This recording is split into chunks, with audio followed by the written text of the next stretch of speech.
भाऊजाईने हळद घ्यावी वा रे वा आणि हळद घेऊन नंदीला भरवावं म्हणून म्हणायचं आहे वाघोबा. काय म्हणायचं? अशी हळद त्या जेजुरगडावरती दळलेली आहे. ती कुणी दळली माहित आहे का? कोणी दळली? त्या दोघी जणींनी दळलेली आहे.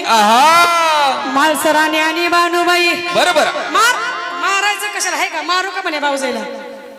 कसं काय का? मारायचं तर नाही ना, फक्त ते असं दळायचंय. खाली ठेवा निसला उभा आणि भाऊजाईंनी ते असं फक्त असं दळायचंय असं आणि तुम्ही त्यांच्यावर हळद टाकायचे. हा सोपं आहे कार्यक्रम.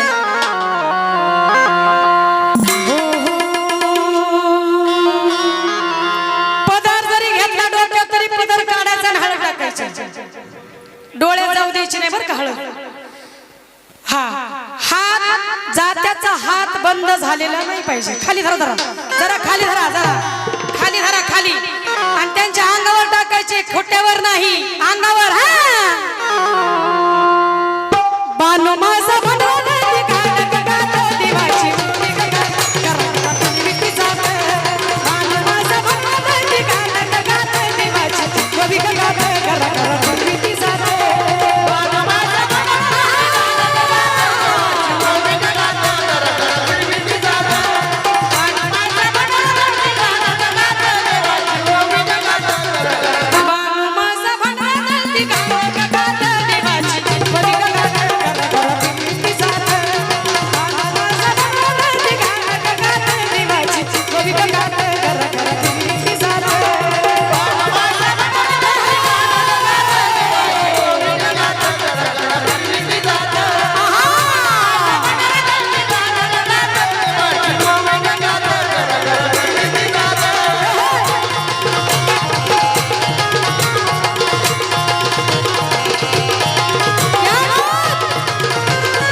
या ठिकाणी बघा इकडे पुढे घ्या ना दाजीला पुढे घ्या ना इकडे जोडी जोडी भरवा इकडे आम्हाला कशाला इकडे व्हा साहित्यामध्येच भांडरा चालला इकडे इकडे व्हा पुढे व्हा सगळे व्हा पुढे सगळे व्हा पुढे सगळे पुढे व्हा मग